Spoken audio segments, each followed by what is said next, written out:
ఉన్న బంగారాన్ని విడిపించి ఆ రోజు ఆన్లైన్ రేటుకే మేము కొంటాం. Sharma gold company.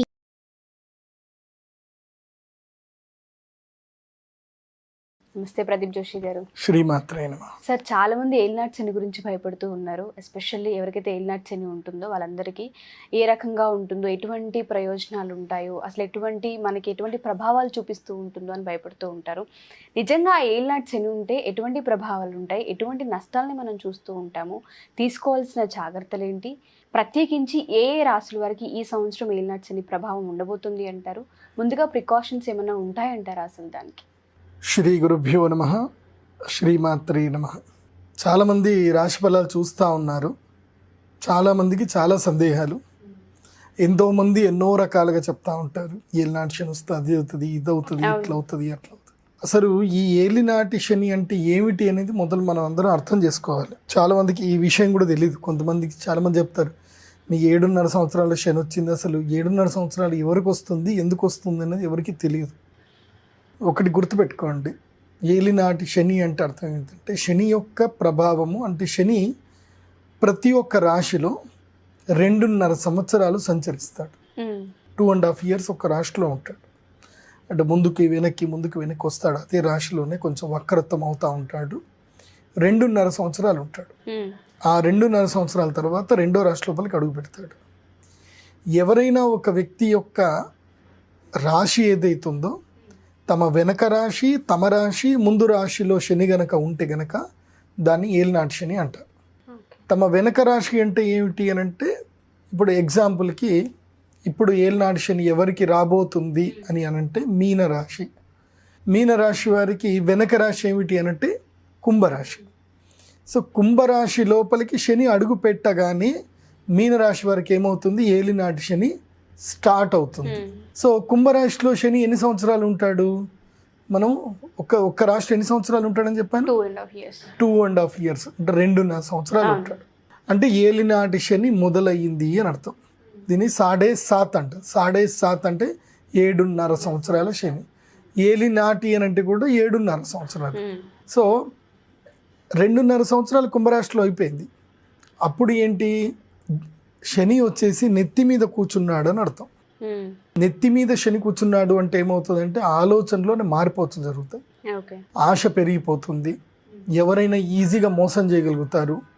ఇప్పటి వరకు ఎందుకోసం అంటే శని 12వ స్థానంలోకి వచ్చాడు అని అంటే అంతకన్నా మునుపు 2.5 సంవత్సరాలు 11వ స్థానంలో కూడా ఉంటాడు కదా. 11వ స్థానంలో శని ఉంటే మంచి లాభాలు కలిగిస్తాడు. సూపర్గా వాళ్ళని ఒక మంచి హయ్యర్ స్టేటస్లో కూర్చోబెడతాడు. మీనరాశి వాళ్ళకి అదే జరుగుతుంది. ఇప్పుడు ఏం జరుగుతుందంటే ఎక్కడైతే కూర్చోబెట్టాడో అక్కడి నుంచి కింద ఎత్తేస్తాడు శని. అందుకే ఏలినాటి శని వచ్చినప్పుడు ప్రారంభమైనప్పుడు ఏంటంటే నెత్తి మీదకి వస్తాడు అనమాట. శరీరాన్ని మొత్తం కూడా మనము 7.5 సంవత్సరాలకి భాగంగా మార్చేసుకోవాలి. అంటే 7 parts కిందకి డివైడ్ చేసుకోవాలి. అంటే సప్త చక్రాల కిందకి డివైడ్ చేసుకుంటారనమాట. సో మొదలు వచ్చేసి ఇక్కడ నెత్తి మీదకి వస్తాడు. నెత్తి మీద రాగానే ఏం జరుగుతుందంటే విపరీతమైన ఆలోచనలు వచ్చేస్తాయి. నేను అవమ్మేస్తాను, ఇవమ్మేస్తాను, నేను అక్కడ పెట్టుబడి పెడతాను, ఇక్కడ పెట్టుబడి పెడతాను, వీడు నా ఫ్రెండ్ ఒకడు వచ్చాడు, నాకు మంచి ఆఫర్ ఇచ్చాడు, అట్లాంటి కొంతమంది వ్యక్తులు పరిచయం అవుతారు. నమ్మకం లేదా, నమ్మకం ఉంటే తీసుకోలేకపోతే లేదు, సూపర్ డీల్ ఉంది, కాకపోతే కొంచెం పైరవీలు చేయాల్సింది ఉంటుంది, నీకు ఇదే ల్యాండ్ ఇక్కడ కొనుక్కోవాలంటే. ఎగ్జాంపుల్ ఎట్లాంటి ఆఫర్లు వస్తాయనంటే, అంటే ఈ ఏలినాటి శని ప్రభావము లాస్ట్ టైము కుంభరాశి వాళ్ళకి స్టార్ట్ అయిందనమాట 2.5 years బ్యాక్. కుంభరాశి ఒక వ్యక్తి నాకు తెలిసిన వ్యక్తి, మంచి రియల్ ఎస్టేట్ పర్సన్. అతనికి సెంట్రల్ నుంచి ఒక మినిస్టర్ దగ్గర నుంచి ఒక ఫ్రెండ్ మినిస్టర్స్ అందరు బాగా తెలుసు అని చెప్పి ఆయనకు పరిచయం అయ్యాడు. పరిచయం ఏం చేశాడు, బాగా తిప్పించాడు. మనకి ఢిల్లీలో అన్ని పరిచయం, అసెంబ్లీలో పరిచయం, మనకి పార్లమెంట్లో అన్ని పరిచయం అని చెప్పాడు. అన్నట్టుగానే మంచిగా విజయవాడ నుంచి చార్టర్డ్ ఫ్లైట్లో తీసుకెళ్ళాడు ఢిల్లీ. చార్టర్డ్ ఫ్లైట్ అంటేనే ఇంకా అక్కడికి మనకి ఇంకా అయిపోయింది. ఇంకా అరే చార్టర్డ్ తీసుకెళ్ళాడు. తర్వాత రాజ్భవన్ మార్గం ఉంటుంది, అక్కడంతా కూడా రాష్ట్రపతి దగ్గర ఏదైతే పార్లమెంట్ ఉంటుందో అక్కడ ఎంపీలు, ఎవరైతే రాజ్యసభ సభ్యులు అందరు కూడా ఇండ్లు ఇస్తారు అక్కడ. అసలు ఆ ఇళ్లకు పోవడమే కష్టం అనమాట. అలాంటిది వీడు ఆ ఇళ్లలో తీసుకెళ్ళి ఒక రాజ్యసభ దగ్గర ఎవరైతే ఉన్నాడో ఆయన ఇంటికి తీసుకెళ్ళాడు. చక్కగా ఆ ఎంపీ, రాజ్యసభ ఎంపీతో కూడా మాట్లాడిచ్చాడు. అక్కడనే భోజనాలు జరిగాయి, అన్నీ అయిపోయింది. పలానా చైర్మన్ పదవి మీకు ఇప్పిస్తామని చెప్పేసానంటే అబ్బో ఇంకేంది, అన్ని రకాలుగా అఫీషియల్గా ఉన్నాయి కదా. అందుకోసం అంటే చార్టెడ్ ఫ్లైట్ తీసుకెళ్లారు, పార్లమెంట్లో చూపించారు, సాక్షాత్తు రాజ్యసభ ఎంపీయే ఓకే కరేంగి అని చెప్పేసాను అన్నాడు, అన్నీ అయిపోయింది. సో ఏం లేదండి, మీరు ఒక 25 కోట్లు పెడితే మీకు ఆ చైర్మన్ పదవి వచ్చేస్తుంది. తర్వాత మీకు మీ చేతిలో ప్రతి సంవత్సరము దాదాపు ఆ చైర్మన్ పదవిలో ఉండేటువంటి వాళ్ళకి గవర్నమెంట్ నుంచి ఫండ్ వస్తుంది, అవి ఖర్చు పెట్టాలి, అవి ఖర్చు పెట్టి సిగ్నేచర్ చేసే అథారిటీ మీకే ఉంటుంది. అంటే సంవత్సరానికి దాదాపు 5,000 కోట్లు మీ చేతి మీద ఖర్చు అవ్వాలి. సో మీరు ఎవరికి ఆఫర్ చేస్తే వాళ్ళకే వెళ్తాయి తప్ప ఇంకెవరికి వెళ్ళవు అని ఇట్లా చెప్తే ఆయన ఎక్కడో మేఘాల్లో తేలిపోయాడు అనమాట. మొత్తం రియల్ ఎస్టేట్ అంతా ఏమనుకున్నా అంటే సరిగా ఏముంది అని చెప్పి మొత్తం అన్ని కొలెక్టల్ ఫైనాన్స్ అని చేసి అన్నీ వేసేసుకు మొత్తం తీసుకుపోయి వాళ్ళకి డబ్బులు పెట్టాడు. వాళ్ళు ఏంటి 10 కోట్లు మీరు పెట్టండి, 10 కోట్లు మేము పెడతాము, తర్వాత మాకేమైనా పన్ను ఉంటే చేసి పెట్టాలని చెప్పి పోయి 10 కోట్లు పెట్టడం జరిగింది. అన్నీ జరిగిపోయాయి. అంత అయిపోయిన తర్వాత ఏం తెలిసింది అని అంటే అది బోగస్ అని తెలిసింది. ఎవరి మీద కంప్లైంట్ చేస్తాడు, అన్నీ కూడా క్యాష్లోనే ఇవ్వడం జరిగింది తప్ప ఏం ఎవిడెన్సెస్ ఏం లేవు. ఎవరి మీద కంప్లైంట్ ఇస్తాడు, ఏం కంప్లైంట్ ఇవ్వలేదు, ఛాన్సే లేదు. జీవితకాలం పాటు ఒక్కసారి పడిపోయాడు.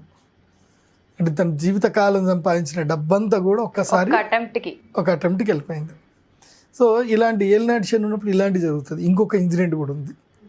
నాకు తెలిసి వాళ్ళకి మంచి ఫ్యాక్టరీ ఉందన్నమాట. వాళ్ళ ఫ్యాక్టరీ బాగా నడుస్తుంది, అంత బాగానే ఉంది, కానీ వాళ్ళు డబ్బులు బాగా సంపాదించారు, లెక్కల్లో చూపించట్లేదు, ఇన్కమ్ ట్యాక్స్ లెక్కల్లో చూపించట్లేదు. సో క్యాష్ ట్రాన్సాక్షన్ ఎక్కువ జరిగినాయి, అన్నీ బాగానే పెట్టుకున్నారు, సంపాదించారు, ఆస్తులు ఇస్తులన్నీ కొని పెట్టారు.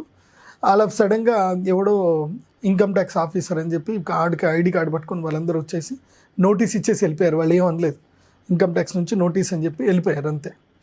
వీడేం చేశాడు, వీడి పక్కన ఉండేటోడు ఆ నోటీస్ని బేస్ చేసుకొని వీడు వేరే ఆఫీసర్లందరినీ క్రియేట్ చేసి వాళ్ళ ఆఫీసర్లు వచ్చేస్తున్నారు. వాస్తవంగా నోటీస్ అయితే నిజమే, నోటీస్ అయితే అబద్ధం కాదు. వాళ్ళు నోటీస్ పంపించారు. ఎందుకోసమంటే ఎవరిదైనా అకౌంట్లో ఫైనాన్షియల్ ట్రాన్సాక్షన్ ఎక్కువ జరిగి వాళ్ళు టీడీఎస్ కనుక ఇది సరిగ్గా కట్టకపోయినా పే చేయకపోయినా ఇన్కమ్ ట్యాక్స్లో బ్లింక్ అవుతుంది, వాళ్ళు నోటీస్ పంపిస్తారు, దానికి సమాధానం ఇవ్వాలి. వాడు ప్యానిక్ అయిపోయాడు, వాడికి చదువు రాదు, సంపాదన అయితే వచ్చింది, ప్యానిక్ అయిపోయాడు. వీడు పక్కన ఉండేటోడికి అర్థమైపోయింది, ఓహో వీడు ప్యానిక్ అయిపోయాడు, ఇప్పుడు వీడు మనం ఎట్లయినా క్యాష్ చేసుకోవాలి అని చెప్పి ఒక ఇన్కమ్ ట్యాక్స్ బ్యాచ్ని తయారు చేశాడు. బ్యాచ్ని తయారు చేసి వీళ్ళని తీసుకొచ్చి మీరు అన్ని వీడి సీక్రెట్స్ మొత్తం వీడికే తెలుసు. సో అవన్నీ తెలుసు, మీరు ఇవన్నీ నాకు సమాధానం చెప్పాలి, లేకపోతే మీరు అరెస్ట్ అవుతారని చెప్పి మంచి బ్యాచ్ని తయారు చేశాడు. సో ఇప్పుడు వాడు పానిక్ అయిపోయాడు, ఇంకా నేను అరెస్ట్ అయిపోతా, నా డబ్బులు వెళ్ళిపోతాయి అంటే, అన్న నువ్వేం టెన్షన్ పడకు, నేను ఒక మంచి చార్టర్డ్ అకౌంట్ కల్పిస్తానని చెప్పి ఒక చార్టర్డ్ అకౌంట్ కల్పిస్తే ఆడొక సమాధానం ఏం చెప్పాడు అంటే, అసలు చార్టర్డ్ అకౌంట్ కూడా కాదు, ఈ క్రియేటెడ్ ఎవ్రీథింగ్ అనమాట. ఏం లేదండి, మీ ఆస్తి అంతా మీ నమ్మకస్తుల మీద పెట్టండి, నడిపించండి, ఏదన్నా అయితే వాళ్ళు ఇరుక్కుంటారు, మీరు బయట ఉండి అంతా రన్ చేసుకుందరులేండి, ఎక్స్పీరియన్స్ మీకు ఉంది కదా అని అంటే, నమ్మకస్తుడు ఎవడు అని అంటే, ఎందుకు మన పిల్లాడే ఉన్నాడు కదా అని చెప్పి వాడి పేరు చెప్పాడు. వాడు అన్న వద్దన్నా, నా పేరు మీద వద్దన్నా, నేను జైలు వాడు ఇంకా బతిమలాడడం అనమాట, రిక్వెస్ట్ చేసి నీ పేరు మీద చేసుకోరా, మళ్ళీ ఇది అయిపోతుంది అని చెప్పేసి అంటే ఫైనల్గా ఆస్తి మొత్తం వాడి పేరు మీద రాయించుకున్నాడు. గిఫ్ట్ డీడ్ చేయడానికి లేదు, బికాస్ రిలేషన్ కాదు కాబట్టి సేల్ డీడ్ ఎగ్జిక్యూటివ్ చేసుకొని అంత అయిపోయింది. ఒక 1 నెల రోజుల వరకు వాడికి అదే మంచిగా ఉంది, ఆ థీమ్లోనే ఉన్నాడు, అంత బాగుంది 1 నెల రోజుల వరకు. 1 నెల రోజుల తర్వాత ఆల్ ఆఫ్ సడన్గా అంటే వీడికి రైడింగ్ అవుతుంది అన్నట్టు ఫోన్లు వస్తున్నట్టు అన్నీ క్రియేట్ చేసుకొని, నేను వేరే కంట్రీకి వెళ్ళిపోతాను, ఇప్పుడు నేను ఇక్కడ ఉంటే నా మీద ఇది అవుతుంది, మీరు జస్ట్ ఇన్ఛార్జ్ అని మీరు రన్ చేసుకోండి, అన్లెస్ నేను దొరికేంత వరకు ఆస్తి అయితే ఎవడు పట్టుకోలేడు, కాబట్టి మీరు బిజినెస్ రన్ చేసుకోండి అని వీడు వేరే కంట్రీకి వీడే పంపించాడు ఫ్లైట్లో. అయిపోయింది. తీరా అయిపోయిన తర్వాత ఒక 15 రోజుల తర్వాత ఏం జరిగిందనంటే, వెళ్దాము అని అనేసరికి దానికి ఎవరో ఒకళ్ళు అందరూ మంచిగా పట్టేసుకొని సరంజామా గిరంజామా పట్టుకొని లోపలికి వచ్చి పూజ చేసుకోవడానికి అందరూ వచ్చేసారు. ఏమైంది అని అంటే, ఇది మాకు అమ్మేశారండి అని చెప్పేసి అని అన్నాడు. ఫ్యాక్టరీ మొత్తం అమ్మేశాడు వాడు ఫ్యాక్టరీ అమ్మేసుకొని వాడికి ఫైనాన్షియల్ ట్రాన్సాక్షన్ అంతా కూడా వేరే అకౌంట్లోకి ట్రాన్స్ఫర్ చేసుకొని హ్యాపీగా వెళ్ళిపోయాడు వాడు. ఇప్పుడు చెప్పండి, వీడి మీద కేసు పెట్టొచ్చా అంటే ఎక్కడుంది సార్, ఛాన్స్ లేదు కదా, ఎక్కడ కేసు పెట్టడానికి లేదు. అయినా సరే పోలీసుల దగ్గరికి వెళ్ళిపోయి ఏదో కేసు పెట్టాడు, బ్రీచ్ ఆఫ్ ట్రస్ట్ అని ఏదో కేసు పెట్టాడు, కానీ వాడు ఇప్పటికీ దొరకలేదు. నెత్తి మీద శని వస్తే ఇలాంటివన్నీ జరుగుతాయి అన్నమాట. ఇదంతా కూడా మీ అందరికీ చెప్తున్నాను, ఏలినాటి శని ఎవరెవరికి వస్తుందో మీకే చెప్తున్నాను. అంటే ఆల్రెడీ కుంభరాశి వాళ్ళకి ఇన్సిడెంట్స్ అన్నీ జరిగిపోయాయి, కుంభరాశి వాళ్ళకి జరిగిపోయాయి. మకర రాశి వాళ్ళకి 2.5 కుంభరాశి వాళ్ళకి 2.5 years అయిపోయింది ఏలినాటి శని వచ్చి. తర్వాత మకర రాశి వారికి ఆల్రెడీ 5 years అయిపోయింది ఏలినాటి శని వచ్చేసి. ఇప్పుడు మకర రాశి వాళ్ళకి 5 సంవత్సరాలు అయిపోయింది. అంటే వాళ్ళకి కాళ్ళ మీద శని ఉన్నాడు. శని కాళ్ళ మీద ఉండడం అంటే ఏంటంటే ఊరు వదిలేసి వెళ్ళిపోవడము, లేదంటే ఎక్కడికైనా ఇంకా ఎందుకోసం అంటే 5 సంవత్సరాలు నష్టపోతారు. ఆల్మోస్ట్ 5 సంవత్సరాలు నష్టపోతారు. కాబట్టి ఏం చేస్తారంటే ఇక ఇది కాదురా, ఇంకెక్కడ జీవితం మార్చుకుందాము, ఈ ఊర్లో మన పరువు పోయిందనో, డబ్బులు పోయినాయనో, ఏదో జరిగిందనో, అప్పుల పాలైనవనో, ఇట్లాంటి కొన్ని ఆలోచనలు చేసుకొని వాళ్ళు ఊరు మార్చారు అనమాట. అంటే స్థాన మార్పు అనేది చేరుతుంది. ఎప్పుడైతే ఏలినాటి శని 2.5 సంవత్సరాలకి ఇంకా చిట్ట చివరి దశకు వస్తుందో అప్పుడు చరం అన్నమాట. అంటే తిరిగిపిస్తాడు, బాగా విపరీతంగా తిరిగిపిస్తాడు. మొట్టమొదటిగా వచ్చినప్పుడు 2.5 సంవత్సరాలు ఏం చేస్తాడంటే తప్పుడు నిర్ణయాలు తీసుకొని కంటతడి పెట్టిస్తాడు. మిగతా 2.5 సంవత్సరాలు జీవితంలో ఎవరు నీ వాళ్ళు, ఎవరి నా వాళ్ళు, ఎవరు నీకు అయిన వాళ్ళు, కాని వాళ్ళు ఎవరు అనేది టోటల్గా నీకు క్లారిటీ ఇప్పించేస్తాడు. అంటే మన కష్టం వస్తే కదా నిజమైన ఫ్రెండ్ ఎవడు అని మనకు తెలిసేది. సో అలా క్లారిటీ ఇప్పిస్తాడు. ఆ తర్వాత లాస్ట్ 2.5 సంవత్సరాలు ఇంకా నీ శక్తి ఏందో నీకు గుర్తు చేస్తాడు. సో మన శక్తి ఏంటిది, మనం ఎక్కడికి వెళ్ళాలి, మన ప్లేస్ ఏంటిది, మనకు ఒక క్లారిటీ వస్తుంది లైఫ్లో. సో ఆ 2.5 సంవత్సరాల లైఫ్లో క్లారిటీ వచ్చిన తర్వాత ఏలినాటి శని రావడం అంటే అర్థం ఏంటంటే ఒక బంగారాన్ని కొలిమిలో వేసి బాగా మరగబెడితే అది దానికి మెరుపు వస్తుంది. తుప్పు పట్టిన బంగారం అయినా సరే కొలిమిలో వేస్తే ఏమవుతుంది, దాని తుప్పంతా కూడా పోయి అది బాగా ప్యూర్గా మారిపోతుంది. సో దానికి ఒక షైన్ అనేది వస్తుంది, న్యూ షైన్ వస్తుంది. అట్లా ఈ కొలిమి అనమాట. ఏలినాటి శని అనేది ఏంటంటే కొలిమి లాంటిది. నువ్వు బంగారం లాంటి వాడివి అయితే గనక ఆ కొలిమిలో పడ్డప్పుడు నువ్వు ఇంకా మెరుగుపడాలి. సో ఆ ఎక్స్పీరియన్స్లు జరిగినా ఏది జరిగినా that is the God gift అనుకొని అదొక ఛాలెంజ్గా తీసుకొని మనం లైఫ్లో ఇట్లాంటి వాళ్ళు మనకి గుణపాఠాలు నేర్పించడానికి వస్తారు, గుణపాలు దించడానికి వస్తారని చెప్పి తెలుసుకొని మనం ముందుకెళ్ళాలి. అందుకే ఏలినాటి శని వాళ్ళని ఎవరినైనా సరే మనం టచ్ చేస్తే, ఇప్పుడు ఉదాహరణకి ధనుసు రాశి వాళ్ళని మీరు టచ్ చేయండి, వాళ్ళు ఆల్రెడీ రియలైజ్ అయిపోయి ఉంటారు ఈ పాటికి. కాబట్టి ఇంకా వాళ్ళ జీవితంలో ఎవరి మీద చెడు మాట్లాడరు. ఇంకా ఎవరి మీద ఏదైనా రూమర్స్ వస్తే రూమర్స్ వాళ్ళు స్ప్రెడ్ చెయ్యరు. ఎవరి గురించి వాళ్ళు ఏం మాట్లాడరు. ఇంకా వీడికి కూడా టైం వచ్చినట్టుంది అని వాళ్ళకి ఒక లైఫ్లో ఒక మంచి క్లారిటీ వస్తుంది అనమాట. అట్లా వృశ్చిక రాశి అడిగిన కన్యా రాశి వాళ్ళకి ఎప్పుడు వచ్చిందంటే 2008 ఆ టైంలో కన్యా రాశి వాళ్ళకి ఏలినాటి శని ఉండే. అప్పుడు వాళ్ళకి సమస్యలు, విపరీతంగా సమస్యలు ఉండే కన్యా రాశి వాళ్ళకి. ఇప్పుడు కన్యా అయిపోయింది, వృశ్చికం అయిపోయింది, ఇప్పుడు తుల అయిపోయింది, ధనుస్సు అయిపోయింది. ఇప్పుడు మెచ్యూర్డ్ రాశులు ఎవరంటే ఈ 4 రాశుల వాళ్ళు మెచ్యూర్డ్ ఉంటారు అనమాట. వీళ్ళని పట్టుకొని అంటే ఎంగేజ్లో ఉన్నటువంటి అంటే 20 నుంచి 40 ఏళ్ళ మధ్యలో ఉన్న వాళ్ళని వీళ్ళని ఎవరిని పట్టుకున్నా సరే వీళ్ళకి ఏలినాటి శని ప్రభావం అంతా కూడా తెలిసిపోయి ఉంటుంది, ముఖ్యంగా ధనుసు రాశి వాళ్ళకి. అందుకే ఇప్పుడు మీన రాశి వాళ్ళు చాలా జాగ్రత్తగా ఉండాలి. ఇందాక మీకు ఎందుకు ఈ స్టోరీలు చెప్పానంటే ఇట్లాంటి నా దగ్గర రోజు వస్తూనే ఉంటారు క్లయింట్స్, అందరూ వచ్చి కూర్చుంటారు. ఇట్లా అయిపోయింది అయ్యగారు, అట్లా అయిపోయింది అని చెప్పేసి నేను నవ్వుకుంటూ అడుగుతాను, మీరు అలా ఎలా నమ్మారు అని చెప్పేసానంటే ఏమోనండి తెలియదండి. అదంతే, టైం బాగా లేకపోతే ఏం పని చేయదు. పోలీస్ ఆఫీసర్లే దీంట్లో ఇరుక్కున్నారంటే అర్థం చేసుకోవాలి. నాకు తెలిసిన ఒక ఏసీపీ ఆఫీసరే ఉన్నారు, ఆయనకే ఇరుక్కున్నాడు పాపం. ఆయన తనకే తప్పలేదు అంటే తన భార్య వల్ల ఆయన చేయలేదు, కానీ వాళ్ళ భార్య అత్యాశకి వెళ్ళిపోయి ఆమె ఇరుక్కుంది. ఆయన కూడా కంప్లైంట్ చేయలేని పరిస్థితి. అంటే అట్లా అందరూ ఉంటారు, ఎవరు చట్టానికి ఎవరు అతిథులు గారు. సామాన్యుడైనా పోలీసులైనా ఎవరైనా చట్టానికి అందరూ సమానమే. అందరూ కూడా మళ్ళీ గ్రౌండ్ నుంచే కంప్లైంట్ ఫైల్ చేయడము, దాన్ని ఎంక్వైరీ చేసుకోవడం, ముందుకెళ్ళడం. కొంచెం ఎవరైనా పెద్ద స్థాయి ఉన్న వాళ్ళు ఇన్ఫ్లుయెన్స్ పెట్టుకుంటారు. కానీ తప్పు చెయ్యాలి అని పూర్తిగా నిర్ణయం చేసుకున్నవాడు, మోసం చెయ్యాలని నిర్ణయించుకున్నవాడు నీకే ఎవిడెన్స్ లేకుండానే మోసం చేస్తాడు వాడు. కోసం అంటే వాడి వృత్తి అది కదా. కాబట్టి వాళ్ళందరినీ ఎవరు అంటే వాళ్ళంతా శనిగ్రహానికి సంబంధించిన వాళ్ళొక వ్యక్తులని చెప్పుకోవచ్చు. ఇంకా అంటే శని ఏం చేస్తాడు అంటే మన జీవితంలో కర్మఫలాన్ని ఇస్తాడు, కర్మ విపాకాన్ని ఇచ్చి ఏం చేస్తాడు అంటే పిండుతాడు, మనని మొత్తం కూడా పిండేస్తాడు. ఎంత అహంకారం ఉన్నా, ఎంత అహంకారం వ్యక్తినైనా సరే శనిగ్రహం వచ్చేసి పిండి పట్టు కొడతాడు. ఇంకా కొట్టి ఈ జీవితము సుఖాలు కాదు, భోగాలు కాదు, నానేవాళ్ళు కాదు, ఇది ఎవరూ కాదు. జీవితం అంటే ఏమిటి అని అంటే నిన్ను నువ్వు ఉద్ధారం చేసుకోవడము, భగవంతుని వైపు నువ్వు వెళ్ళడము అని ఒక మంచి రియలైజేషన్ తీపిస్తాడు. మనిషి మైండ్ కామ్ అయిపోతాడు. అదే ఏలినాటి శని అంటే 7.5 సంవత్సరాలు ఏలినాటి శని. ఒక రకంగా మనిషి ఇంకో మనిషిగా మారడానికి ఒక అవకాశం అని చెప్పుకోవచ్చు కదా సార్. మనిషిగా మారే అవకాశం, ఒక మంచి అవకాశం. కాకపోతే చాలామంది ఏం జరిగిపోతారంటే దీంట్లో మనుషులు సెట్ చేసుకోలేకపోతారు. అంటే ప్రతి ఒక్క మనిషి కష్టాలు వస్తాయండి. కానీ కొంతమంది ఏమైపోతారు అంటే ఆ కష్టాన్ని తట్టుకోలేక కొంతమంది మధ్యలోనే ఎగ్జిట్ అయిపోతారు, గివ్ అప్ చేసేస్తారు. ఇంకొకళ్ళు ఏంటంటే వీళ్ళ కష్టం వచ్చింది కదా అని ఇంకొకళ్ళకి కష్టం ఇచ్చినట్టుగా వీళ్ళు కూడా మోసగాళ్ళ కిందకి మారిపోతారు, వీళ్ళు కూడా చెడ్డదారులకు వెళ్ళిపోతారు. ప్రతి మనిషికి జీవితం 2 దారులు ఇస్తుంది, నీకు మంచి దారి ఇస్తుంది, చెడు దారి ఇస్తుంది. మంచి దారి కొంచెం లేట్ అవుతుంది నువ్వు సక్సెస్ అవ్వడానికి, బట్ అది నీకు పర్మనెంట్గా ఉండిపోతుంది. చెడు దారి నీకు ఇన్స్టెంట్గా సక్సెస్ ఇస్తుంది, కానీ ఇన్స్టెంట్గానే నేను తీసుకెళ్ళి కింద పడేస్తుంది.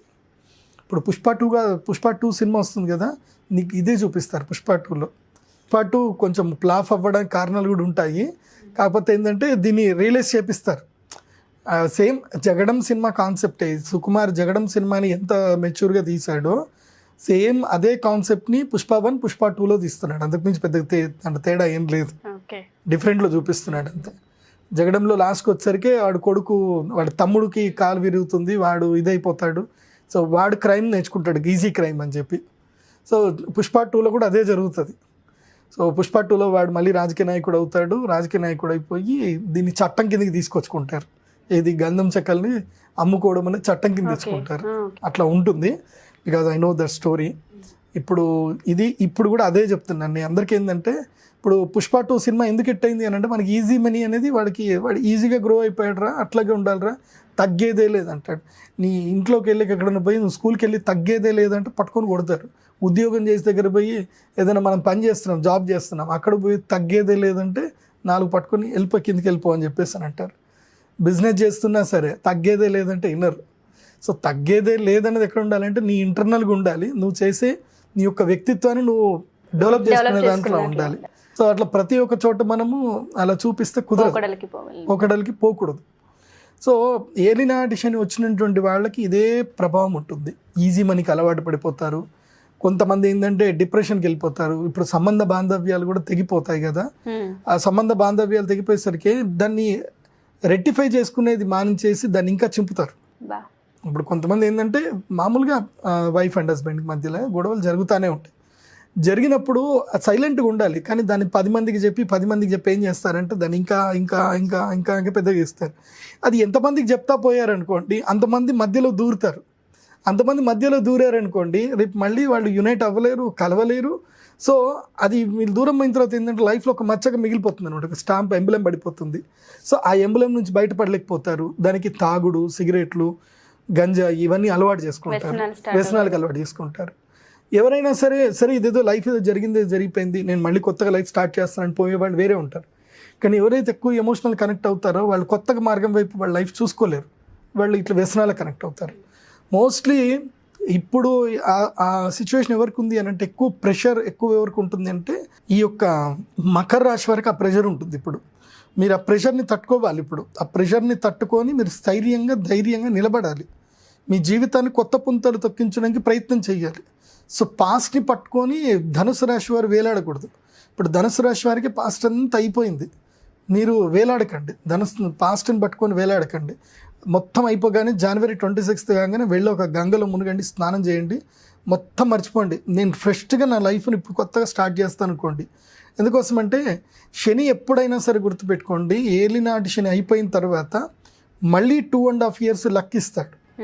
లక్ తప్పకుండా ఇస్తాడు. ఎందుకోసమంటే ఈ 2.5 years దెబ్బ కొట్టాడు కదా, మళ్ళీ వాళ్ళకి ఛాన్స్ ఇస్తాడు. డోంట్ వరీ, నేనే నేను దెబ్బ కొట్టాను కదా, నేనే నీకు ఛాన్స్ ఇస్తానని చెప్పి భుజం మీద చేసి మనల్ని మళ్ళీ పైకి లేపుతాడు.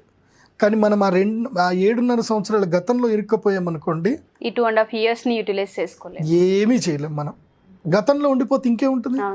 ఏదైనా ప్రోగ్రెసివ్ వేలోకి వెళ్ళాలి. ఇప్పుడు నేను ఇంట్లోనే కూర్చుంటే నాకు ఏనాటి శని అయినా తెలియదు. ఇప్పుడు ఉదాహరణకి ఏ పని చేయనోడు కొంతమంది ఉంటారు, జీవితంలో కొంతమంది ఉంటారు. వాడికి ఏం లేదు, ఒక వ్యవసాయ భూమి ఉంటుంది, నెలకి ఇక్కడ అమెరికాకెంచో ఎక్కడికెంచో వాడు శాలరీ వేస్తాడు, వాడికి మంచిగా ఇల్లు ఉంటుంది, ఒక ఇల్లు ఉంటుంది. నేను అట్లాంటి వాళ్ళని చూశాను. నేను నిజంగా అదృష్టవంతుడు అంటే నువ్వు రాబోయే నీ చేయి చూపించరా అన్న. వాడు సుఖం అనుభవించడానికి వాడు పుట్టినోడు. వాడికి ఏంటంటే మొత్తం అంటే బెంగళూరుకి మైసూరుకి మధ్యలో మండి అని ఒక ప్లేస్ ఉంటుంది అన్నమాట. అక్కడ ఆల్మోస్ట్ ఒక 200 ఎకరాల మాగాణి ఉంటుంది. ఆ 200 ఎకరాల మొత్తం కూడా చక్కగా తోటలు, పంటలు అన్నీ ఉంటాయి. మధ్యలో ఒక పెద్ద మంచి ఫామ్ హౌస్ ఉంటుంది. ఆ ఫామ్ హౌస్ చూసుకుని ఇన్ఛార్జ్ మాత్రం ఒకడు ఉంటాడు. వాడి ఫ్యామిలీ మొత్తం అక్కడే ఉంటారు. వాళ్ళ పని ఏంటంటే మొత్తం తుడవడం, అంతే, దుమ్ము పడకుండా తుడవడం తప్ప ఇంకేం పని ఏం లేదు. అకౌంట్ చూసుకోవాలి, ఎవడెంత పంట పండించాడు, ఏం కథ, ఎంత పోయింది, అకౌంట్ చూసుకోవడం, అంతే. తినాలి, పడుకోవాలి, తుడవాలి, ఇదే పని. ఇంకా వాడికి ఇంకా వేరే ఏ పని లేదు.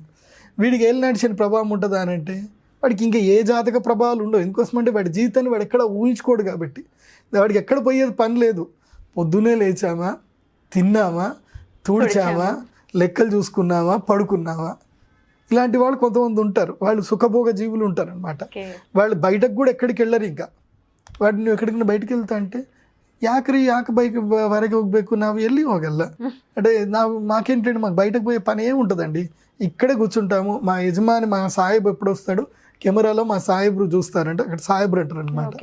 సో మా యజమాని మొత్తం కెమెరాలో అంతా చూస్తాడు. మా యజమాని ఎప్పుడైనా సరే వస్తే మాత్రం ఇక్కడ నుంచి కారు ఉంటుంది, ఆ కారు అక్కడ నుంచి చూడండి, బెంచ్ కారు, అది దాన్ని కూడా మేము అస్సలు వాడము, తీయము, దాన్ని కూడా తుడవడమే. నా పని ఏంటంటే తుడవడము, తుడిపించడం. ఈ 300 ఎకరాల మాగాణి ఏదైతే ఉందో దీన్ని మొత్తం కూడా చూసుకోవడం, లెక్కలను చూసుకోవడం, మా సాహెబ్ గారికి ఇక్కడన్నీ డబ్బులు ఇట్లా పెట్టి ఉంచడం, ఇంతకు మించి ఏం ఉండదండి మా పని అంటాడు. సో ఇలాంటి వాళ్ళకి ఏంటంటే ఇంక ఏలినాటి శని ఉండదు. మామూలుగా శని వస్తే జ్వరం వస్తుంది, లేదంటే పొలంలో నడిచినప్పుడు ఒక 2 ముళ్ళు గుచ్చుకుంటాయి, అంతకుమించి ఏం ఉండదు. సో వాడి జీవితంలో రిస్క్ ఏం లేదు, వాడి జీవితంలో వేరే ఆశలు లేవు, కోరికలు లేవు. ఆశ కోరిక లేనటువంటి వాడిని ఏ గ్రహాలు కూడా ఏం చేయవు, నిజం చెప్పాలంటే. నాకు అక్కడ పోయిన తర్వాత వీడికి ఏం జాతకం చెప్తావు, వాడు అడిగాడు, నా జాతకం చెప్పండి గురూజీ అని అంటే, నీకు ఏం చెప్పాలరా నీ జాతకం, పోనీ నువ్వు ఎక్కడన్నా బయటికి వెళ్తావు అంటే, నేను ఎక్కడికి బయటికి వెళ్ళానండి. సరే జాతకం చూసి పలానా రోజు నీకు అగ్ని ప్రమాదం జరగలే, ఏదైనా వాత జరిగింది అని అంటే, వాడు ఆలోచించి ఒకసారి నాకు ఇక్కడ ఫైర్ యాక్సిడెంట్ జరిగింది, అప్పుడు మాత్రం నాకు చిన్నగా దెబ్బ తాకింది అని అన్నాడు. నీ జీవితంలో జరిగిన పెద్ద ప్రమాదం అదే, ఇంకేం లేదు చెప్పాను అనమాట. నాకు అప్పుడు అనిపించింది అన్నట్టు, ఇది కూడా ఒక జీవితమా అనిపించింది. అంటే జీవితంలో ఇంకేం ఉండదు అనమాట వాళ్ళకి కైండ్ ఆఫ్. అందుకోసమని ప్రతి ఒక్కరి జీవితంలో జాతకం ఉంటుందండి. ఒక్కొక్కళ్ళు, కొంతమంది భోగజీవులు ఉంటారు, కొంతమంది కష్టజీవులు ఉంటారు. నాకు తెలిసిన ఒక బ్యాంక్ మేనేజరే ఉన్నాడు, ఆయనకి శనిగ్రహం అస్సలు బాగలేడు జాతకంలో, గురుగ్రహం మంచిగా ఉన్నాడు. ఆయన ఎక్కడికి వెళ్తాడో జోనల్ హెడ్ కానీ మంచిగానే ఉంటాడు, పోయిన చోట్ల బాగా జబ్బులు సంపాదిస్తాడు, కానీ అక్కడ 3 సంవత్సరాలు మాత్రమే ఉంటాడు. 3 సంవత్సరాలు కాగానే మళ్ళీ ఆయనకి ట్రాన్స్ఫర్, మళ్ళీ బెంగళూరు వెళ్ళిపోవడము, బెంగళూరు అయిపోయిందంటే భువనేశ్వర్కి వెళ్ళిపోతాడు. సో అట్లా భారతదేశం మొత్తం తిరిగాడు ఆయన. పోనీ ఎక్కడన్నా సొంత ఇల్లు ఉందా, ఎంజాయ్ చేసామంటే, ఏం లేదండి, నా భార్య పిల్లలేమో బెంగళూరులో ఉంటారు, నాకు బెంగళూరుకి ట్రాన్స్ఫర్ కాదు, నేను ఎన్నిసార్లు ట్రై చేసినా నాకు బెంగళూరుకి మాత్రం వాళ్ళు ట్రాన్స్ఫర్ చెయ్యరు, నేను వేరే కంట్రీస్ అన్నీ కూడా తిరిగాను, వేరే స్టేట్స్ అన్నీ కూడా తిరిగాను, నా దగ్గర బోలెట్ డబ్బు ఉందండి, ఎంత ఆస్తి ఉంది అని అంటే దాదాపు నాకు 50 కోట్ల ఆస్తి ఉందండి, సుఖం ఉందా అని అంటే లేదండి, భార్య పిల్లలతో ఉన్నారంటే లేదండి, నా భార్య అక్కడే ఉంటుందండి, పిల్లల ఎడ్యుకేషన్ పాడైపోతుంది కదండి, అయిపోయి. ఇప్పుడు చెప్పండి, జీవితంలో శనిగ్రహం బాగా ఉన్నాడే అనుకోండి, వాడి జీవితము నేను చెప్పాను కదా తుడుచుకుంటూ కూర్చునే పనిలో ఉండిపోతాడు. శనిగ్రహం బాగా లేదనుకోండి, ఎంత డబ్బు సంపాదించినా సుఖం అయితే ఉండదు. సో అలా శనిని ఎప్పుడైనా మన జీవితంలో, మన జాతకంలో చూసుకోవాలి. జాతకంలో ఎలా ఉన్నాడు, గోచార ఫలితరీత్యా ఇప్పుడు ఏం నడవబోతుంది శనిగ్రహాన్ని, మెయిన్గా శనిని సరిగ్గా మనం కంట్రోల్ చేసుకొని మనం బాగా ఉండగలిగితే మన జీవితం సూపర్గా ఉంటుంది. శని మోస్ట్ ఇంపార్టెంట్. శని కష్టాలు ఇచ్చేటువంటి వాడు, దుఃఖాలు ఇచ్చేటువంటి వాడు శనిగ్రహమే. అందుకోసమే ఎవరైనా సరే ఏలినాటి శని ఉంది అనుకోండి, మీరేం చేయండి అంటే, ఈ పేదవాళ్ళకి అంటే కార్మికులు ఎవరికైనా సరే దుప్పట్లు దానం చేయండి, బట్టలు దానం చేయండి, చెప్పులు కొనివ్వండి. ఇప్పుడు నెక్స్ట్ స్కూల్ స్టార్ట్ అవుతాయి, ఏలినాటి శని మీనరాశి వాళ్ళకి ఏలినాటి శని స్టార్ట్ అవుతుంది. స్కూల్ పిల్లలకి యూనిఫామ్లు కొనించండి, పుస్తకాలు కొనించండి. సో ఇలా ఏదైనా సరే మంచి, ఎవరైనా ప్రోగ్రెసివ్ అవ్వడానికి మీరు ఏం చేయండి అంటే దానం చేయండి. ప్రోగ్రెసివ్ అవ్వడానికి మీరైతే దానం ఎప్పుడైతే చేస్తారో అప్పుడు ఏమైందంటే, శని కార్మికుల మీద, దుఃఖజీవుల మీద ఉంటాడు, దీనజీవుల మీద ఉంటాడు. ఎవరైతే పూట గడిస్తే కానీ, రెక్కాడితే కానీ డొక్కాడను అనే వాళ్ళు ఎవరైతే ఉంటారో వాళ్ళు శనిగ్రహ ప్రభావవంతులే ఉంటారు, కర్మ విపాకం అనుభవిస్తూ ఉంటారు. సో వాళ్ళని మీరు గనక చూసుకోగలిగితే, సరిగ్గా వాళ్ళని కరెక్ట్ ట్రీట్ చేయగలిగితే, శని ఏమంటాడు, వీళ్ళ రెస్పాన్సిబిలిటీ నాదే, నువ్వు చూసుకుంటున్నావు కాబట్టి నేను నిన్ను ఇబ్బంది పెట్టను అంటాడు. అందుకోసం నేను ఏలినాటి శని స్టార్ట్ అవ్వగానే ఏం చేయాలంటే, మన ఇన్కంలో ఒక 10% తీసి పక్కన పెట్టాలి, పెట్టేసి చారిటీ కిందకి వాడాలి. కడుపు నిండా అన్నం పెట్టడము, లేకపోతే ఎక్కడైనా Needs. వంటలు వండి నీడ్స్ ఎవరికైనా ఉంటే కడుపు నిండా అన్నం పెట్టడం, లేకపోతే ఈ దుప్పట్లు కొనియడం. ఇప్పుడు కార్మికులు ఉంటారు కొంతమంది, వాళ్ళకి ఏదైనా మంచి కాటన్ చీరలు కొనియడము, అట్లాంటివి ఏమైనా చీరలు కొనియడము, లేకపోతే ఏదైనా వేద పాఠశాలకు వెళ్ళాలి, గురుకులాలకు వెళ్ళాలి, వేద పాఠశాలకు వెళ్ళిపోయి అక్కడ పిల్లలకి మంచిగా ధోతి పంచలు వాళ్ళకి దానం ఇవ్వడము, భోజనాలు పెట్టడము, ఇలాంటివన్నీ మనం చారిటీ చేయగలిగితే శని ప్రభావం మనకి చాలా తగ్గిపోతుంది. ఏలినాటి శని వచ్చినప్పుడు జపాలు, పూజలు, హోమాలు చేయించుకోవాలి. కానీ నేనైతే నా ప్రాక్టికల్ ఎక్స్పీరియన్స్ తోటి చెప్తున్నా ఏంటంటే, జపాలు, హోమాలు, పూజలు చేయించండి, కానీ ఫస్ట్ ప్రిఫరెన్స్ ఏంటంటే చారిటీకి ఇవ్వండి. కడుపు నిండి ఎవరికైతే పేదవాడు ఉందో వాడి కడుపు నిండి అన్నం పెట్టండి. లేదంటే ఎక్కడికైనా సరే, అందుకోసం ఈ భారతదేశంలో ఎంత క్రిసిస్ వచ్చినా ఏదొచ్చినా భారతదేశంలో రిసెషన్ రాదు, ఆర్థిక మాంద్యం రాదు. ఇప్పుడు వేరే వేరే దేశాల్లో ఉద్యోగాలు తీయడము అవి ఇవన్నీ చూస్తూనే ఉన్నాం. 2025 కల్లా ఆర్థిక మాంద్యం వస్తుంది, దేశం మొత్తం అన్ని దేశాలు మొత్తం జీడిపి రేట్లు పడిపోతాయి అంటారు. భారతదేశంలో ఎప్పుడు అది జరగదు. ఎందుకోసం తెలుసా? జ్యోతిష్ శాస్త్ర పండితులు ఉండడం వలన. మేము ఉన్నాం కాబట్టి, ఇప్పుడు నేను ఈ మాట చెప్పాను కాబట్టి ఎంతోమంది ఈ మాట వింటారు. వాళ్ళు ఏం చేస్తారు? చారిటీ చేస్తారు. ఎక్కడ ఏ ప్రపంచంలో ఏ దేశంలో కూడా చారిటీ అనేది లేదు. ఏ దేశంలో కూడా మీరు ఫ్రీగా అన్నదానాలు పెట్టి భోజనాలు పెట్టే ప్రదేశాలు ఎక్కడా లేవు. మన భారతదేశంలో ఎక్కడికి వెళ్ళినా సరే, ఏ ఊరికి వెళ్ళినా సరే, ఎక్కడో ఒక చోట కడుపు నిండా అన్నం అయితే దొరుకుతుంది. ఎవరు అన్నం పెట్టరని మాత్రం ఎవరు అనరు. అందుకే పండుగలు వస్తూ ఉంటాయి. ఏ పండుగ వచ్చినా సరే, ఇప్పుడు నవరాత్రులు వస్తాయి, అప్పుడు అన్నాలు పెడతారు, భోజనాలు పెడతారు, అన్నదానాలు చేస్తారు. ఇప్పుడు అయ్యప్ప స్వామి స్టార్ట్, నవంబర్ నుంచి డిసెంబర్ వరకు మొత్తం అయ్యప్ప దీక్షలు ఉంటాయి. ఎక్కడ అయ్యప్ప పడి పూజలు జరిగినా వెళ్ళి కూర్చొని అన్నం తింటా అంటే నీ కులమేంది, నీ మతం ఏందని కూడా అడిగారు ఎవరు. ఆకలిస్తుందా కూర్చో, అన్నదాన ప్రియనే శరణమయ్యప్ప అంటారు. సో ఆ విధంగా అయ్యప్ప దీక్షలు. అందుకోసం మీనరాశి వారు ఏం చేయండి అంటే, ధనస్సు, మకరము, కుంభము, మీనం ఈ 4 రాశుల వారు, అదేవిధంగా కర్కాటక రాశి వారు తప్పకుండా వీలవుతే వీలు చేసుకొని మరి అయ్యప్ప దీక్ష తీసుకోండి. తప్పకుండా అయ్యప్ప దీక్ష తీసుకోండి. అయ్యప్ప దీక్ష తీసుకున్నారనుకోండి, ఆ పొద్దున్నే లేచి ఆ చల్లటి నీళ్ళలో స్నానం చేసి చక్కగా పంచగట్టుకొని ఆ పొద్దున పడి పూజ చేసుకొని వెళుతూ ఉంటే, ఆ కష్టం పడుతూ ఉంటే శని ఇంకా మిమ్మల్ని ఏం చేయలేడు. ఇంకా ఎందుకోసం అంటే నువ్వు కష్టాన్ని యాక్సెప్ట్ చేసేసావు, ఇంకా ఒక దీక్షగా ఉండడం యాక్సెప్ట్ చేసేసావు, అన్నిటినీ త్యజించేసావు, అంటే వైరాగ్యానికి కిందకి వెళ్ళిపోతున్నావు. అలా మీరు అయ్యప్ప దీక్ష తీసుకొని వెళ్ళండి, పెద్ద పాదం వెళ్ళండి, లేదంటే చిన్న పాదం వెళ్ళండి, హరిహర సుత అయ్యప్ప స్వామిని దర్శనం చేసుకోండి. కానీ మాత్రం ఒకటి చెప్తానండి, చాలామంది ఏంటంటే అయ్యప్ప దీక్ష చాలా కఠినంగా ఉంటారు, అక్కడి వరకు వెళ్తారు, ఇరుముడు వేసేసిన తర్వాత బయటకు రాగానే ఏదో జైలుకించి రిలీజ్ అయిపోయినట్టు మళ్ళీ నార్మల్ డ్రెస్ వేసుకొని ఇంకా మందు దాగి చేసి అన్నీ చేసి వస్తే అది మాత్రం రాంగ్ అండి. సో దీక్ష అంటే ఏంటంటే నీ మనస్సును నువ్వు కంట్రోల్ చేసుకొని నిన్ను నువ్వు పరిశీలించుకోవడం. ఎస్, ఈ స్టేటస్ నువ్వు ఎట్లా ఎంజాయ్ చేస్తున్నావు, నువ్వు బలవంతంగా నువ్వు స్టేటస్ని చేసావనుకో అది దీక్ష కానే కాదు. క్రేవిటీ అనేది వదిలేసుకోగలిగారు. మందు తాగొద్దని నేను చెప్పను, ఎందుకోసమంటే moderate alcohol is okay, but అది ఇంటికి వచ్చాక మీ ఫ్యామిలీ అందరినీ కలుసుకున్నాక కొంచెం ఫ్రీ అయిపోయిన తర్వాత అప్పుడు ఇంట్లో కూర్చొని ఏ ఆదివారమో ఎప్పుడో టైం దొరికితే yes you can relax yourself. But అదే పనిగా కుడి దాగినట్టు దాగిపోయి ఏదో ఇదైపోయిందని చెప్పి చేయొద్దు. ఓన్లీ భారతదేశంలో మాత్రమే కుడి దాగినట్టు మంది అవుతారు, ఇంకెక్కడ తాగరు. ఎక్కడైనా సరే, అంటే నేను పెద్ద పెద్ద సీఈఓలతోటి వాళ్ళతో మేము మాట్లాడుతూనే ఉంటాం కదా, ఎవ్రీ వన్ హ్యాస్ ఆల్కహాల్, వాళ్ళకి హ్యాబిట్ ఉంటుంది, ఈ మోడర్న్ యుగంలో హ్యాబిట్ ఉంటుంది, but they have only little bit, ఇంతే, వాళ్ళు ఒక పెగ్ మాత్రం తీసుకుంటారు. కానీ మన దగ్గర మాత్రం కుడి తాగినట్టు దమ్మ నీళ్ళు తాగినట్టు తాగుతూ ఉంటారు, దాంతో రోగాలు పాడవుతారు. సరే ఏదో ఒకటి ఏలినాటి శని ఉంది కాబట్టి నేను మీకు అవన్నీ చెప్పాలి కాబట్టి చెప్తాను. ఎందుకోసం అంటే వ్యసనాల పాలవుతారు, అన్నీ జరుగుతాయి కాబట్టి. మొత్తం మీద ఏలినాటి శని ఉన్నటువంటి వారు మంచిగా ప్రతి శనివారము ఆంజనేయ స్వామి దేవస్థానానికి వెళ్ళండి, హనుమాన్ చాలీసా చదవండి. ఇంకా విశేషంగా ఏంటంటే ఉజ్జయిన్ మహాకాళేశ్వరుని దర్శనం చేసుకోండి. ఏలినాటి శని ప్రభావం పడ్డ ప్రతి ఒక్కరు కూడా ధనస్సు, మకరము, కుంభము, మీనం ఈ నలుగురికి ఏలినాటి శని ప్రభావం ఉంది కాబట్టి. అదేవిధంగా నెక్స్ట్ కర్కాటక రాశి వారు కూడా మీరేం చేయండి అంటే ఫ్లైట్ ఎక్కేసేయండి, ఇండోర్లో దిగండి, లేదంటే ఉజ్జయిన్కి డైరెక్ట్ ట్రైన్ బుక్ చేసుకోండి. అక్కడ క్షిప్రా నది ఉంటుంది, క్షిప్రా నది తీరంలో శనేశ్వరుడి యొక్క దేవస్థానం ఉంటుంది. అక్కడ స్వామివారికి దర్శనం చేసుకోండి. శనీశ్వరుడికి నువ్వుల నూనెతో అభిషేకం చేయండి. చేసిన తర్వాత మహాకాళేశ్వరుడి దర్శనం చేసుకోండి. ఆ మహాకాళేశ్వరుడి ఎదురుగ్గా కూర్చొని ఒక 10-15 నిమిషాలు ధ్యానం చేసుకోండి.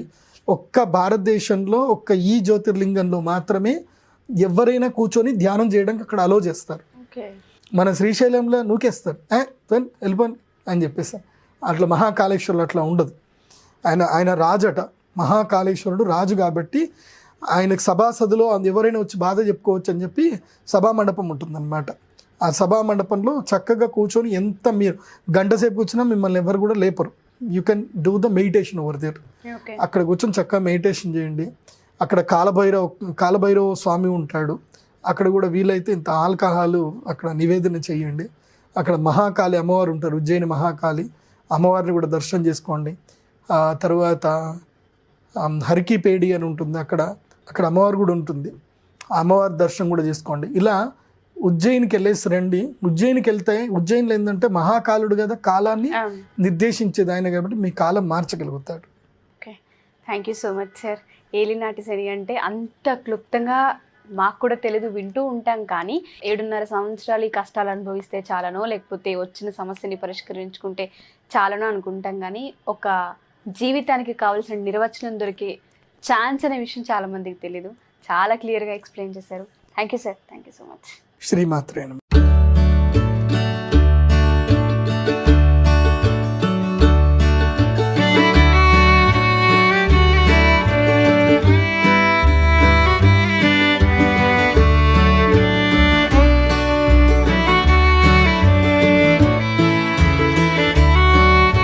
సుమన్ టీవీలో మీ పర్సనల్ అండ్ బిజినెస్ ప్రమోషన్స్ కోసం కింది నెంబర్కి కాంటాక్ట్ చేయండి.